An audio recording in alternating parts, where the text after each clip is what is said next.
আমরা ওখানটাতে পৌঁছানোর পর একটা ভালো হোটেল পেয়ে গিয়েছিলাম, যেখানটাতে বাঙালি খাবার দাবারের সব কিছু পাওয়া যায়, কোনো রকম কোনো প্রবলেম হয় না।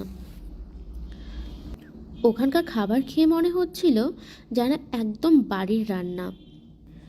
আমাদের পৌঁছতে পৌঁছতে যেহেতু একটু লেট হয়ে গিয়েছিল, তাই ভাবলাম আশপাশটা আজকে একটু ঘুরে দেখব। আর ওখানে যেতেই শুনলাম টিপু এবং হায়দারের মেহেল আছে, তাই ভাবলাম আজ বিকেলটা তাহলে ওখানটাতে গিয়েই কাটানো যাক। আমরা যেহেতু একটু বিকেলবেলা গিয়েছিলাম, তাই পড়ন্ত রোদে মনে হচ্ছিল একটা অদ্ভুত সৌন্দর্যতম জায়গায় এসে পৌঁছে গেছি। এত সুন্দর ছিল বাইরে থেকে দেখতে, তাহলে ভেতরটা দেখতে আরও কত সুন্দর হবে। বাট সেদিন আর ভেতরটাতে যেতে পারিনি।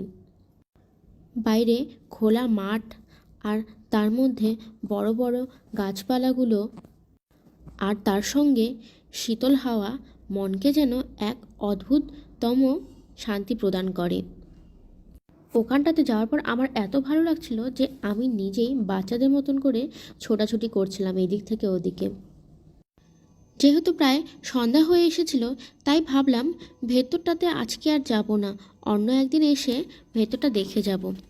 বাইরেটা দেখতে এত সুন্দর যে আমার বাইরের দিকটাতে মনে হচ্ছিল আরও পুরোটা সব কিছু ঘুরে দেখি।